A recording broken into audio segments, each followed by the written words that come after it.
Hi, everyone. Welcome to the Entropy podcast. I'm your host, Francis Gorman, and this is episode 10. If you're enjoying our content, I'd really appreciate if you can like and follow the show wherever it is you get your podcast from.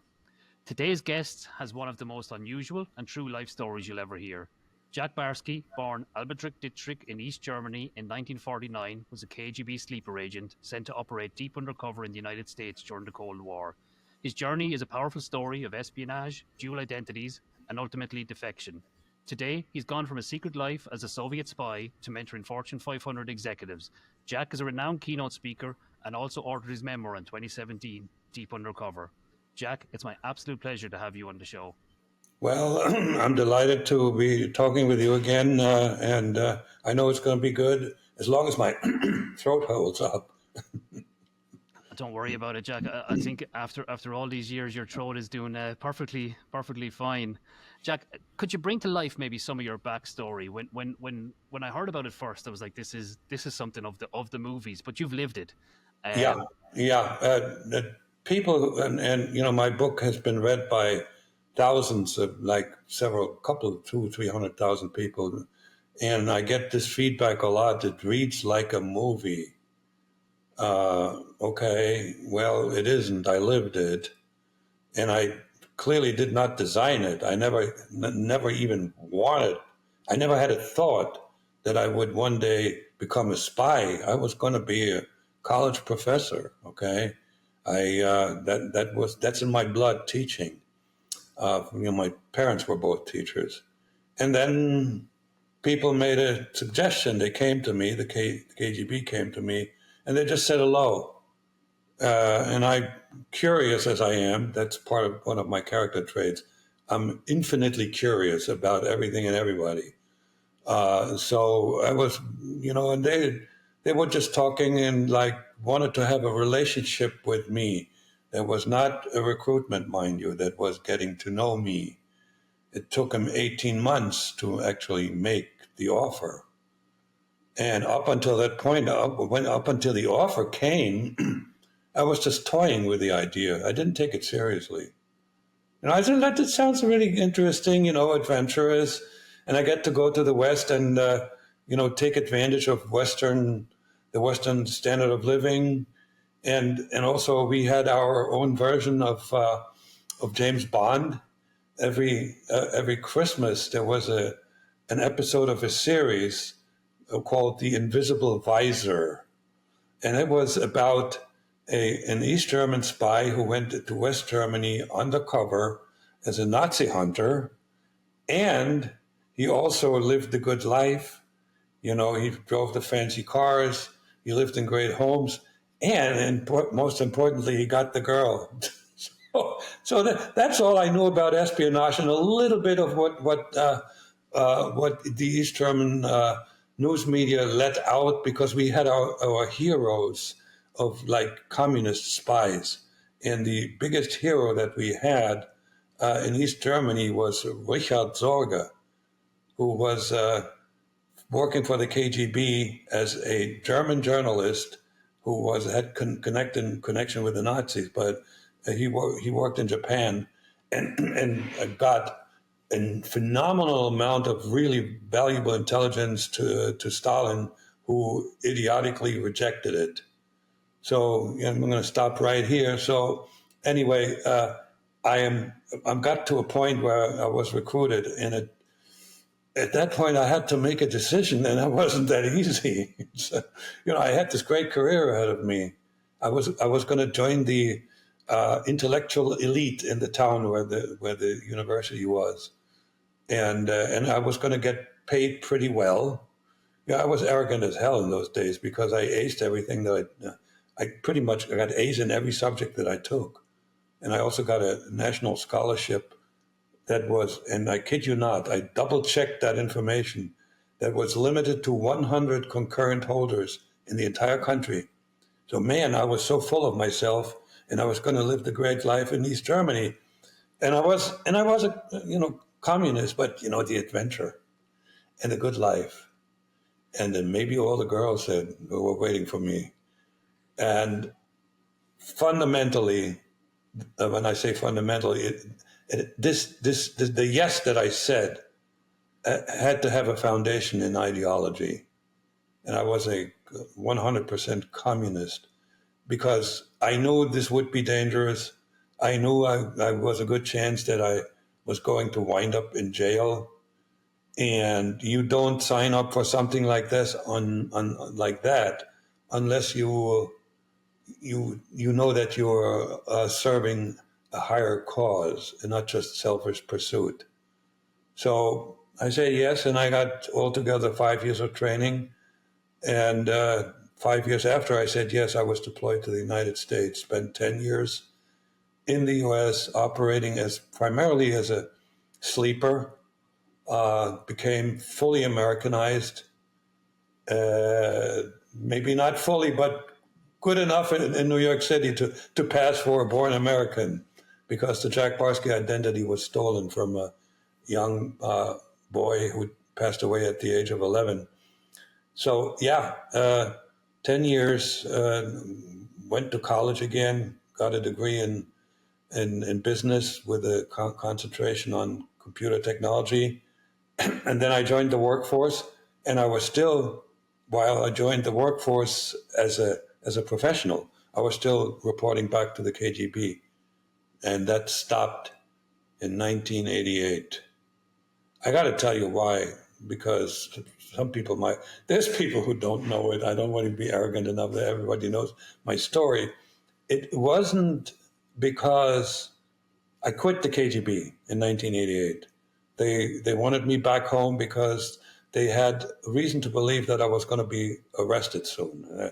And they communicated that to me, and they said, "You got to come home, emergency, big danger." And what they didn't know was that at the time I had a daughter living with me and her mother. It gets too much. This backstory gets too long. Anybody's interested how that all happened, they need to read the book.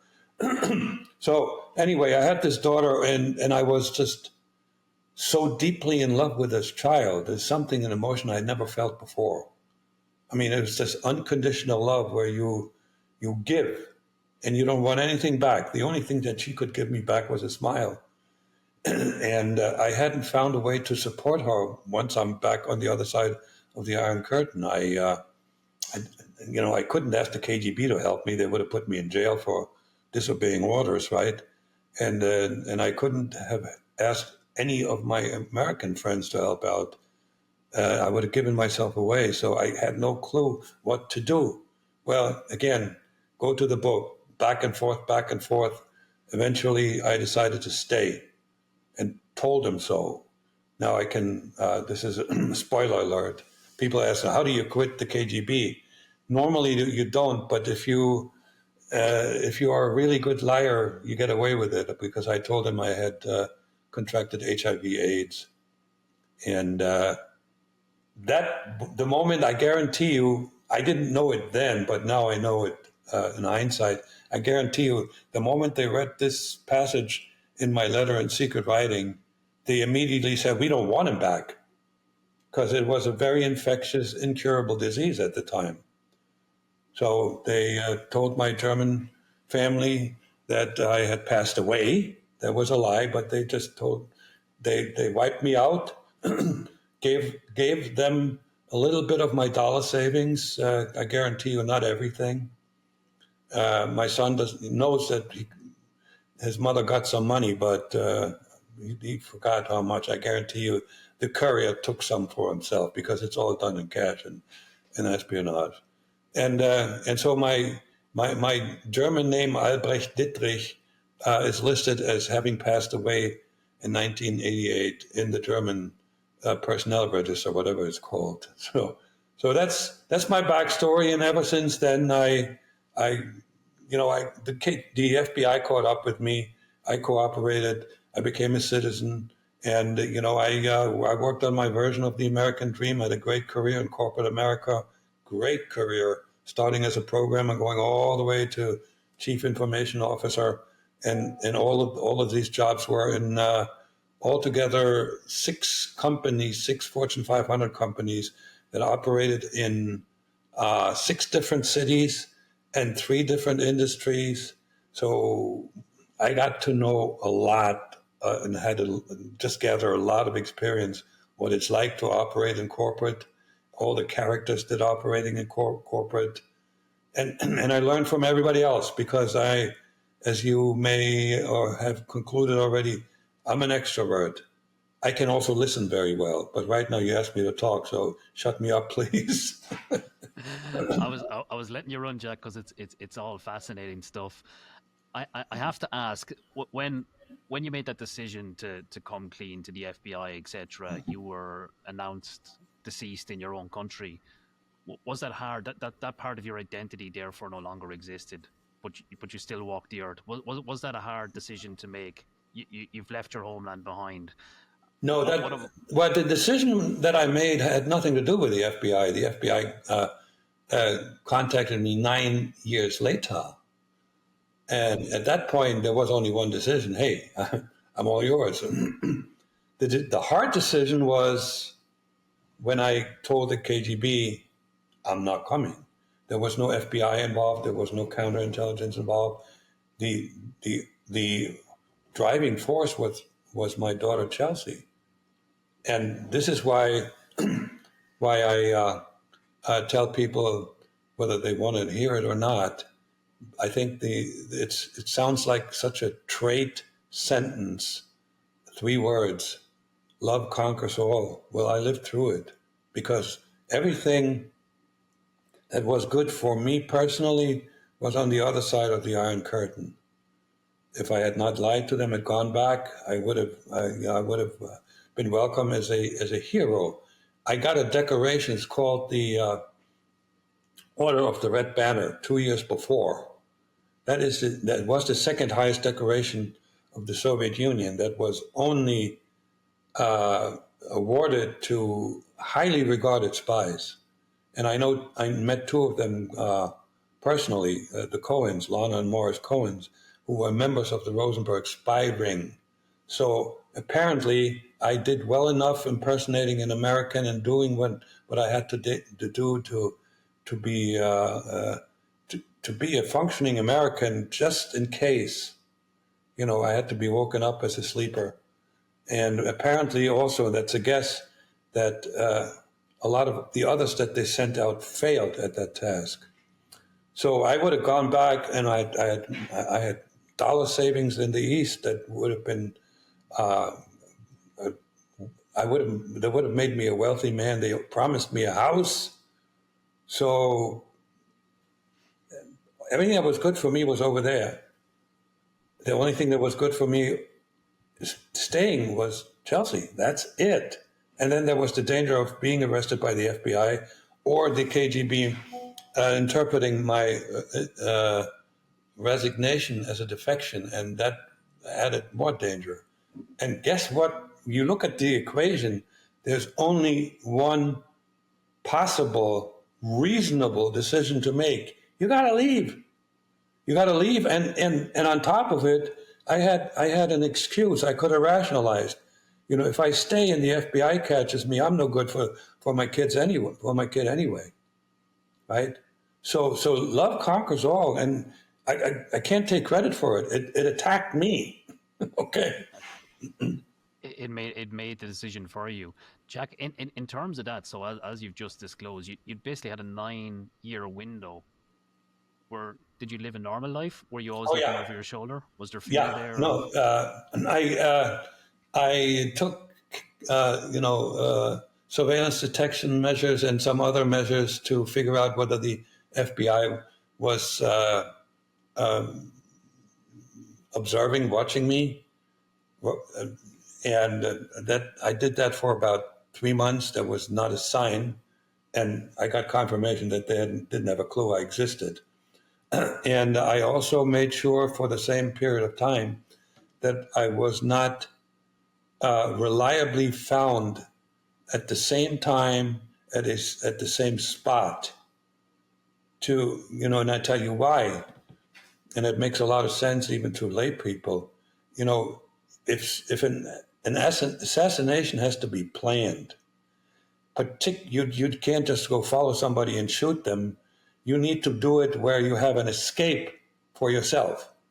So you gotta check where the person reliably shows up and see and find the best spot to do that. And I didn't give him if they had planned something like that. Didn't give him that chance. So I was, and this is not training. This is just a lot of logic and thinking about and putting yourself. It's called empathy. Putting yourself into the shoes of the would-be assassin, right? So anyway, after 3 months, I said to my the mother of Chelsea, my daughter, "All right, get ready. I'm going to save money now, and within a year we're going to buy a home in the suburbs." And that's what we did. And that is when I started my version of the American dream. I bought property that made me a capitalist, right? And then I had this really focused on my career. We had another child, a son. We went from one house to another house to what I call the Mac Mansion with a pool and a $10,000 chandelier. I mean, I was doing exceedingly well, and it became sort of normal. Except at one point, the FBI showed up. That sort of shook me for at the moment. When they said hello, that it was like, oh, and I can't say the word. It's the S word. Oh, shoot. Because immediately when the agent came up to me, it was at a bridge crossing over the Delaware where you had to, it was a toll bridge. You had to slow down, stop, put some coin in the slots so the gate would open. And there they had a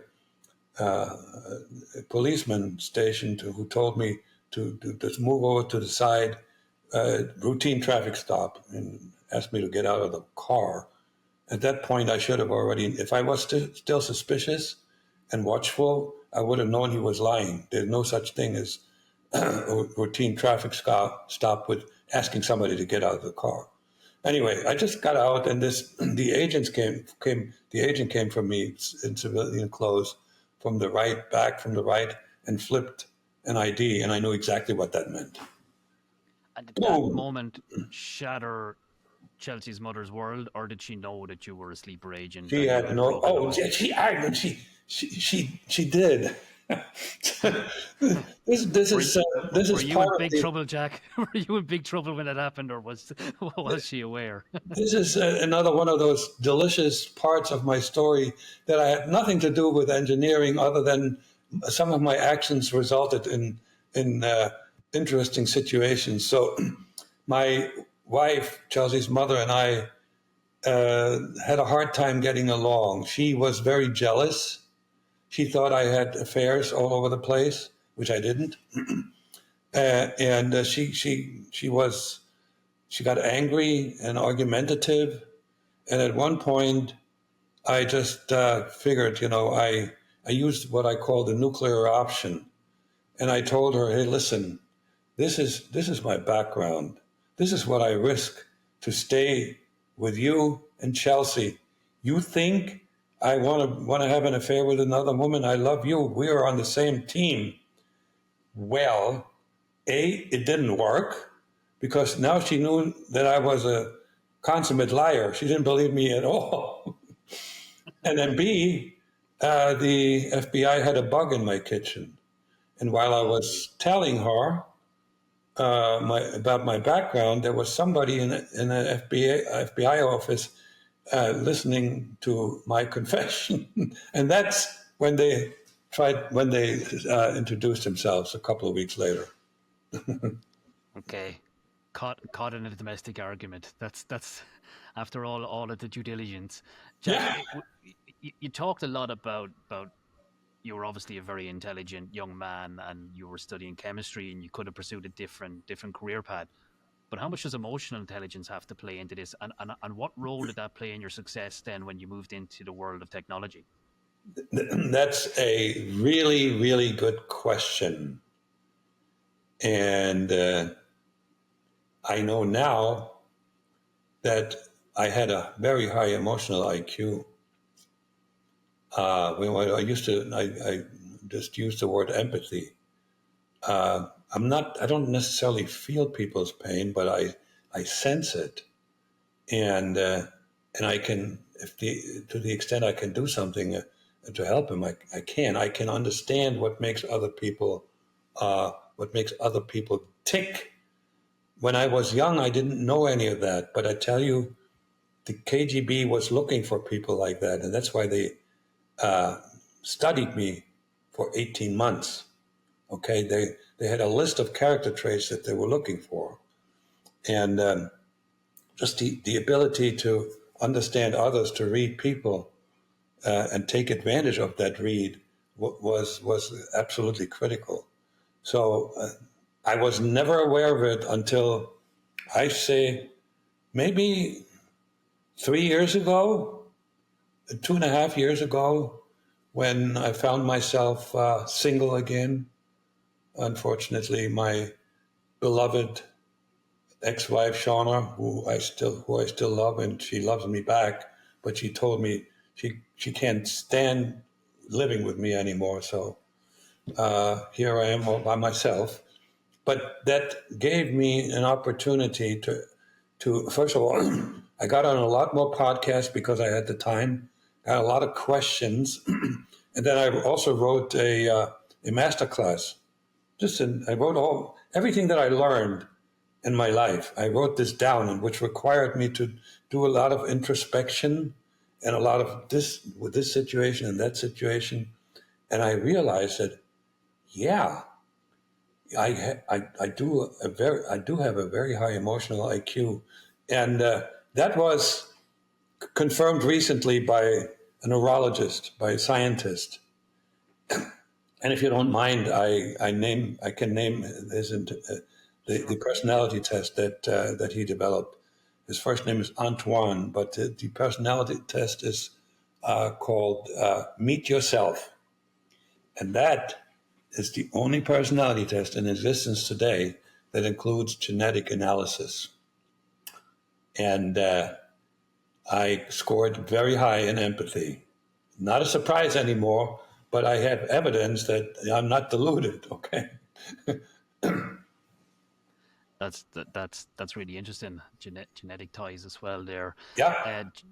So Jack, in terms of all of those facets, you've lived multiple lives in your lifespan to date. Then you enter the corporate world. Yeah. Technology is your preference, Uh-huh. and I've seen on your posts and different podcasts where you talk about the power of silence, and Yeah. there's always this concept of the loudest voice in the room is the weakest voice in the room. Can you talk a bit about the importance of silence in owning Yeah. Well, employees or first of learning all, more? I was a really good technologist. I was a top-notch programmer. But again, my curiosity, my empathy, my number one love language is to serve. So how can I help you?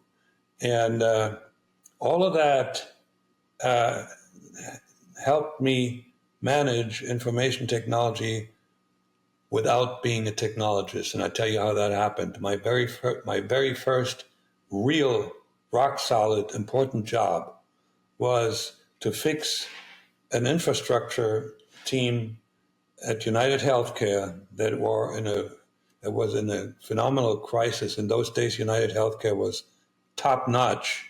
They used the most advanced technology, and in Minneapolis there were other technology companies, and they were raiding that team. That was the infrastructure team. If that fails, the company goes belly up. And now a good friend of mine, by the initials of the JP, somehow he found me as a manager in MetLife when we were gobbled up. Part of MetLife was gobbled up by United Healthcare. He found me, and he had the knowledge, the sixth sense that I could fix that team. So I went over there naked. All I had was my personality, nothing else. The technology, none of the technology that they were working with I had ever been even close to. And I didn't know their business model. and didn't know anybody there. So I had to to create relationships with the folks that were working there. I had to figure out the evil forces that I was dealing with, because there were senior executives who actually didn't mind. They didn't understand the value that this infrastructure team had, and they were treating them like garbage. Okay, and so I had to deal with hostility. I had to deal with senior staff meetings.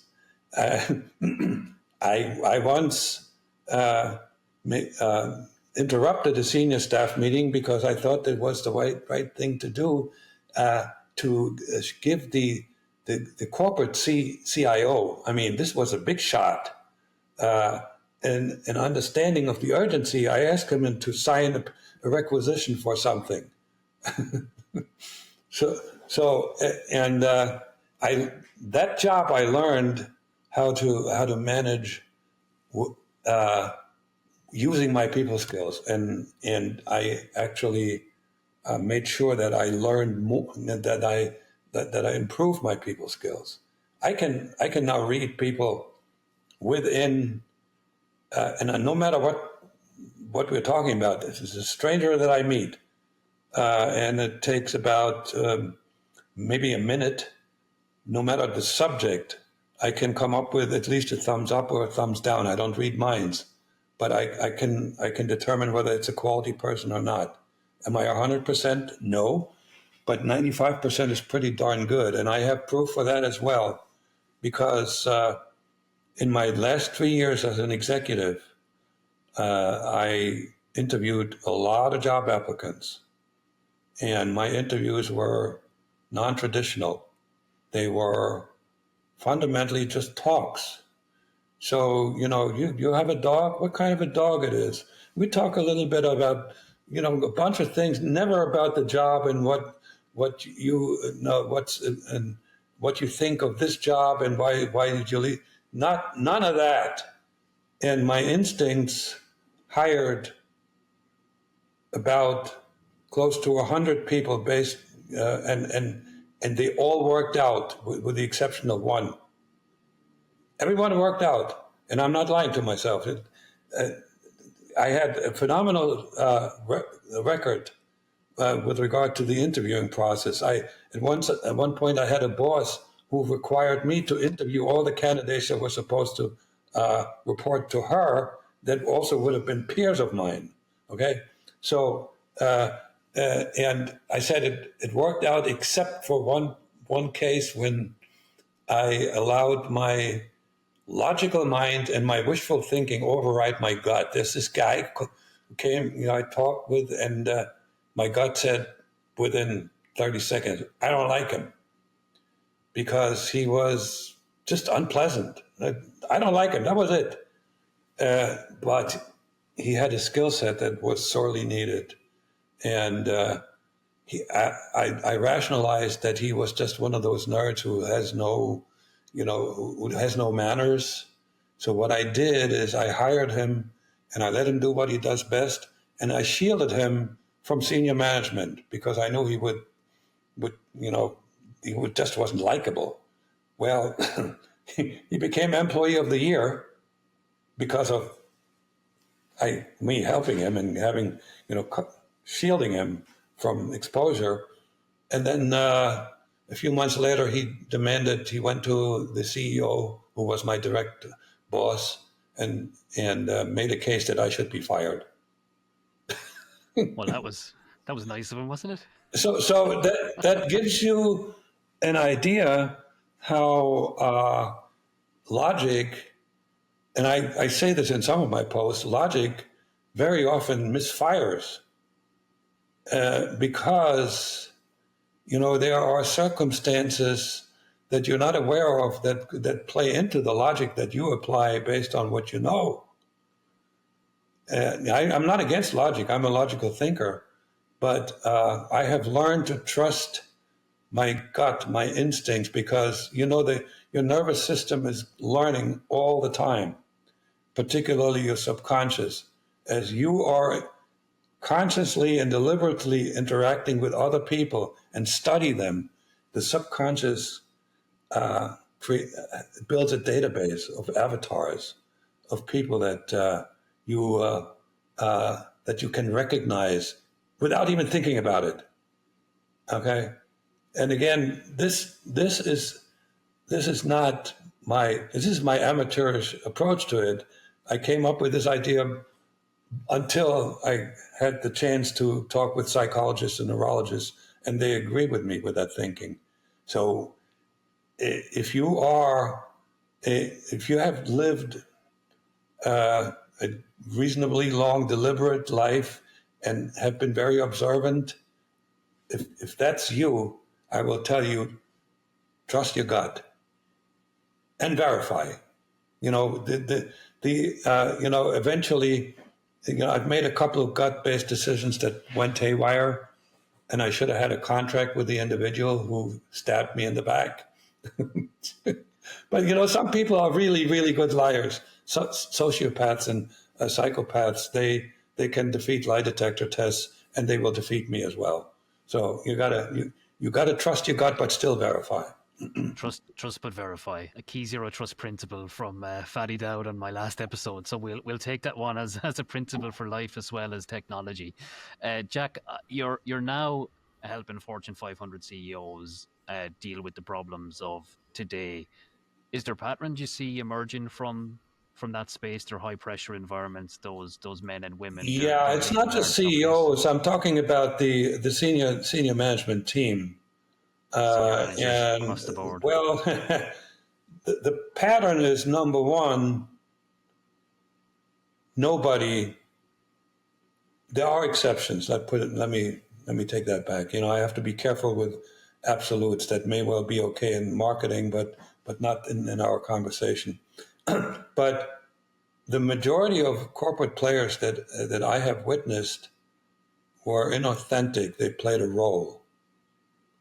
Okay, the role that they played had to do with preserving what they have, not because there's always politics in hierarchies, right? So if you are at the top or near the top, that you could lose it all.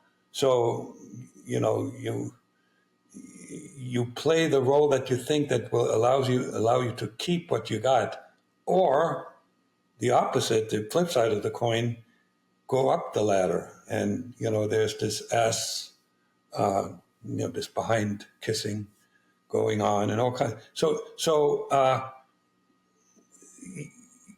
true friendships, that like human to human friendships within the corporate hierarchy, are next to impossible, because nobody will open themselves up to somebody that they most likely know that they can't trust. So, and you throw into this behavior and this attitude, you throw in the fear factor. I have been in the presence of so many senior executives who actually exuded that fear that they have. And fear is a really, really bad foundation for decision making. Now, not bragging again, as I told you, I operated, and I was hired by altogether 6 companies into management positions. And I was a new guy, right? And the pattern never changed.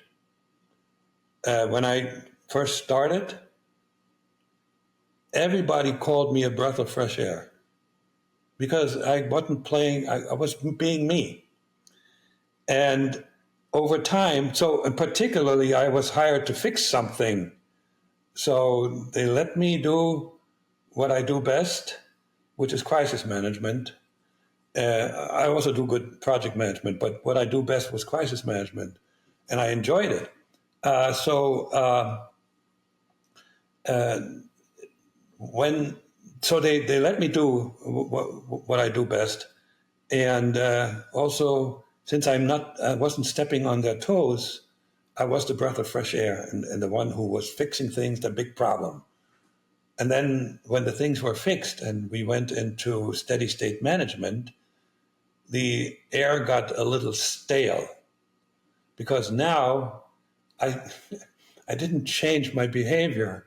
I now was suggesting improvements with regard to how we operated to do better, make more money, and make people happy. But that stepped on people's toes. So the air got stale, and eventually it became a stink. And at that point, I was laid off a couple of times because I was a misfit. I didn't play the role that I was supposed to play. And what was I going to say? I got laid off a couple of times, and I quit proactively a couple of other times. I'm just, I can't step out of myself. It makes me uncomfortable. And so authenticity is a huge, very powerful tool, but you need to understand the culture of the company in which you can be authentic. I've served under authentic, totally authentic CEOs. That gives a message to the layers and the pyramid down the layers that doesn't necessarily make everybody else authentic. Okay, so it's just really something. These are situations that you cannot apply where you cannot apply pre-canned solutions. It's every situation is different. Every human being is his own or her own character. Every situation is different. So that is why what I do is when I talk about mentoring, I talk about situational mentoring. Deal with the situation as it arises. Analyze the situation, and then make the right decisions. Analyze and include your gut in the analysis. And again, there's science behind that. This is learning while doing. There's a type of learning that's called experiential learning. That is one of the most known schools that practices that is the Waldorf School. And I wanted to have my child to enter that school, but it just didn't work out. But experiential learning is proven in all matters to be more effective than school class-based learning. So in other words, and I'm learning while I'm teaching as well. So I learned as a student while I learned while teaching, but again, I'm practicing like a subsection of experiential learning. We deal with the situation as it arises, and as you maneuver through that situation with talents and skills that you have, you keep that for your future, and that helps you mature and become overall much more aligned with yourself. You get to know yourself really well. That makes you more certain of yourself, it's an upward spiral, and your life, your business life, and even your personal life will be more fulfilling. I'm not a magic man, but I tell you, I got there fundamentally that way. And I thank the KGB that didn't teach me how to be. They threw me in the water and told me, figure it out. Figure out how to swim. Figure out how to swim. Jack, that's really insightful. And I've just one last question to finish on. You do a lot of keynote speaking. For anyone starting out in that space, it's always a daunting experience to stand in front of a crowd, to talk your experiences, to bring across insights, and to own the room. What advice have you got for people who were maybe thinking of standing on that stage, or who were on that stage already but struggling with owning the audience? First of all, again, learn by doing. If you're totally new to this and you're not a natural talent, and most of us are not, stage fright is I think the number two fear that people have right after dying. So you got to start simple. You know, the first time I spoke to an audience was a middle school class. Okay, and I talked to them in a language that they understood. I used a video game, the Mario Brothers video game, to teach a lesson, and that worked really well. And then I talked to an audience of about 50, and more than half of them I knew by first name. And I thought it was terrible, except my story that carried me. But I looked at a tape, and it was just horrible. And I hated it. But then I got invitations to speak someplace else, and I'm not a giver-upper. Persistence is and resilience is part of my genetic makeup. So I accepted those, and I have a tape of my first paid engagement, and that was pretty bad too. But here's the thing: what carried me was my story. Storytelling is absolutely key. People will always listen to a story. Everybody has a story. And a lot of people that I meet, they just want to know about mine. I want to know about theirs, because people aren't aware that they have a story, they have something to talk about. And very important is you talk to the audience. You just like almost think you're talking to only about a bunch of family members, and use emotions. Don't lecture. I started lecturing too much, like a college professor. Nowadays, I've learned to embrace my own emotions, and that I have quite a few every which way, except for anger. I banned anger from my repertoire of emotions. But that's all I can tell you. Practice makes better.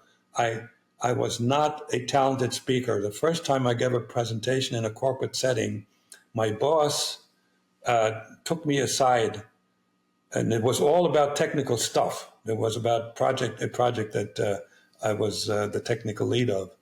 And she took me into her office, and I quote from memory, and this memory will stick with me forever. She said, "Jack, you sucked." So she sent me to a Carnegie course where there's a little bit of public speaking is being taught. And this is when I had the courage to speak to the students in my daughter's middle school class. You can learn this. There's some things you can't learn, because it's certain inborn traits, but speaking is not necessarily just a talent. Some people are talented to speak, but I was not, and I'm doing really well. I have a halting speech pattern, and occasionally some words I have to fish for them, but it's okay. As long as when you feel that you made a mistake, as long as you just sort of then dig yourself a hole, and lose the physical presence and become a shrinking violet. Just embrace your mistake, make a joke if you can. Oh, by the way, make them laugh. The first thing that I do these days, I always tell a joke, and it's not a joke, a rabbi and a priest, that kind of a joke. It's something that actually the audience might be able to appreciate. And my favorite was, I gave a talk at the National Symposium of Mensa. Okay, that was a keynote. So I get on stage, and I addressed them, "Hello, smart people." That, for them, it was a joke. Everybody laughed. Okay. It is meant to. And it was a compliment, and it was done lightheartedly. It wasn't kissing butt. Jack, that is stay true to yourself, basically. Yeah. Own the stage, own your mistakes, and learn Yes. from them. I think there's a lot of messages there that everyone can take away. Yeah. Don't play a role. Be yourself. Be yourself. And if you're naturally not funny at all, then don't do the joke thing, because there's nothing worse than crickets. Or do the joke and then you'll have the hole.